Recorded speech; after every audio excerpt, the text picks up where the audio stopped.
All right, here with Jackson Muschamp. He's an agent assistant at CAA Sports. Been working there for over a year now. Over a year. And just like first question, what is your typical day in CAA Sports look like? Yeah, what kind of varies on what time of year it is. Like right now it's in the middle of the football season, and I work on the coaching side. So this time of year is when coaches start to get fired and they start to get hired other places. So a lot of the agents that I work for are getting a lot of calls right now, and so it's me making resumes and profiles that they can send to athletic directors, that they can send to other coaches to sell some of our clients that we have. And then when it's not season, it's just kind of helping them stay organized. It's getting all the deals that they did together, and how much money some of their clients are making just in front of them, so they can have that stuff organized and ready to go. But I would say the biggest place that I add value is just helping them stay organized as much as I can. Right. Just how'd you get started in this career path? I know you played football at Georgia and had a lot of success there. Just what made you want to pursue this type of industry? Yeah, well, I played football at Georgia for 4 years, and I didn't really know exactly what I wanted to get into. And after I guess I was a junior at Georgia, and I ended up getting a real estate internship. So did that and was just trying out different things, and then I ended up getting an internship at CA in the summer, going into my senior year, and it just kind of introduced me a little bit more to like the business side of sports, and that you can still be involved with it, but you're just kind of one step removed, and you're kind of on the business side of it. So I just thought it was really interesting, and it was something that I just really enjoyed learning about just from day one, and it's something that I just knew I would be really interested in, just given the football background and sports background and all those things. So yeah, I'm sure that helped with playing football, helped with networking, and like how did that like kind of advance you in this sports management industry, I guess? Yeah, I mean, it definitely helps a lot. I mean, now that I'm working with coaches a lot, and when I was at Georgia, I played for a lot of coaches. When I was growing up, under Dad, we grew up around a lot of different coaches, and it's kind of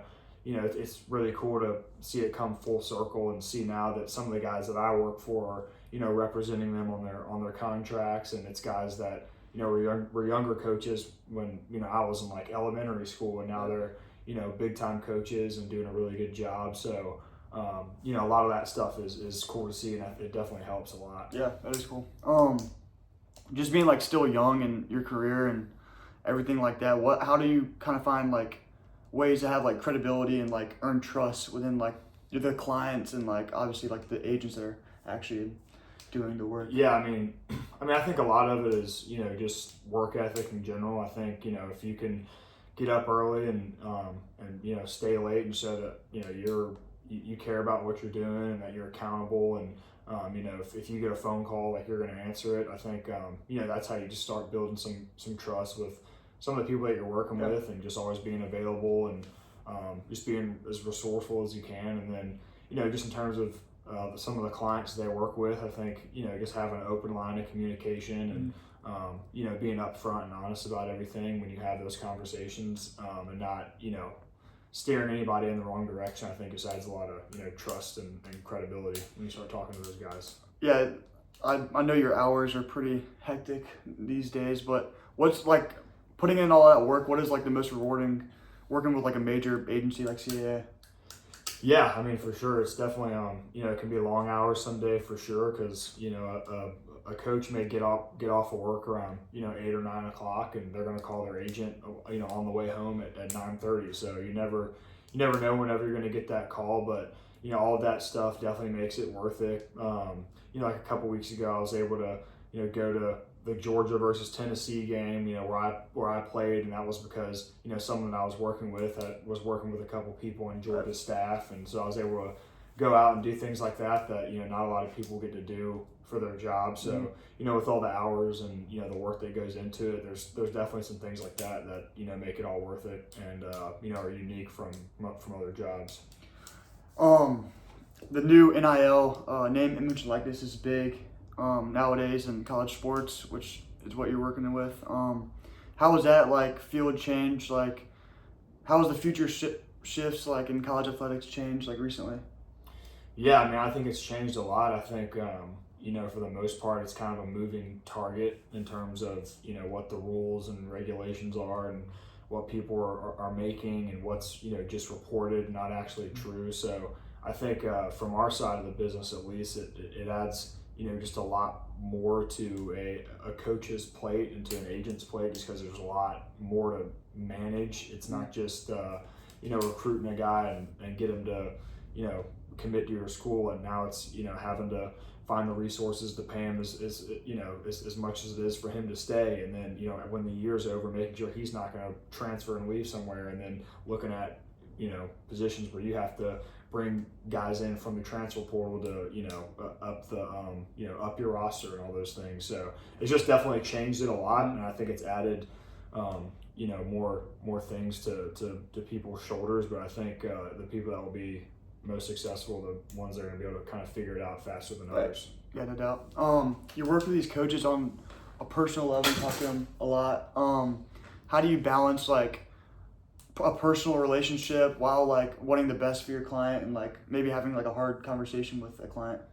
Yeah, absolutely. I think a lot of that kind of goes back to what I said earlier, and of course, like I'm kind of sitting in the back seat and listening to some of these conversations. But I think it all just starts with being honest with somebody and being upfront and not covering anything up. And a lot of times, like in anything in business, whether it's in the agency or whatever you're working in, like you're going to have tough conversations with some people when they come up. And I think the best way to kind of navigate through that with somebody is just being transparent and upfront, and then kind of addressing something when it happens, because you don't want to have an issue somewhere and someone doesn't know about it, and then all of a sudden it gets worse because you don't address it right there. So I think just being upfront and honest is the best way to approach it and build that relationship. Yeah, for sure.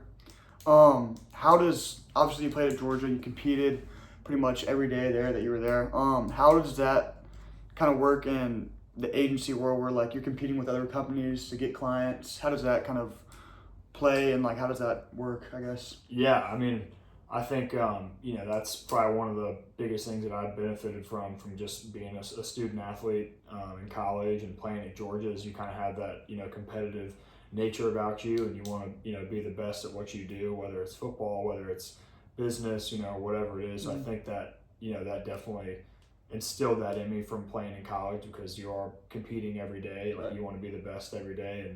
And that's something that I've tried to bring with me now, that it's a different type of competitiveness, but the same but it's kind of the same thing, right? It's still being a competitor in whatever you do. Yeah, it's great.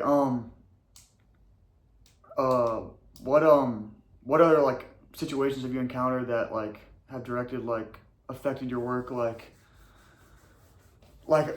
coming up to this point when you wanted to be an agent, when you've kind of figured out you wanted to be an agent? What made you decide like being a coach's agent rather than being a player's agent or something, or along those lines? Yeah, I mean, I think I really didn't know too much about either side before I interned, and when I interned at CAA and I was able to talk to a lot of different people, I think like one of the things that made my background unique is that I'd grown up around a lot of coaches, and maybe had some experiences that other people that are trying to break into the this profession didn't really have, and I kind of just gravitated a little bit more towards that, just because I grew up as a coach's kid, and when I was at Georgia I was around a lot of coaches. When I was a kid going in dad's facilities, I was around coaches all the time, and I just felt like that was something I could use as a strength. And I think it's about identifying what natural experiences that you have and how you can use that to a strength to what you do. So it just kind of made the most sense for me. Yeah, for sure. Like you said, growing up a coach's kid, we both did that. It's kind of a cold business, Yeah, I guess you could say.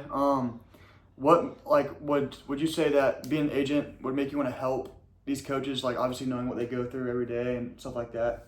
Yeah, absolutely. I think that's another big reason why I wanted to get in it, is because I saw from a backstage view of what coaches have to deal with every day. The amount of hours that they have to work, the scrutiny that they have to face if things for some reason don't go right, and also too how quick their job security is, because you could win 11, 12 games in one season and you're a superhero, and then if you go 3-9 the next 2 years, like you're probably getting some heat from fans and from athletic administration, and I just kind of looked at it as like, you better have a good agent and some security in your contract, and someone that's going to be able to guide your career in the right direction. So I think that's definitely another reason why I wanted to get into it. For sure.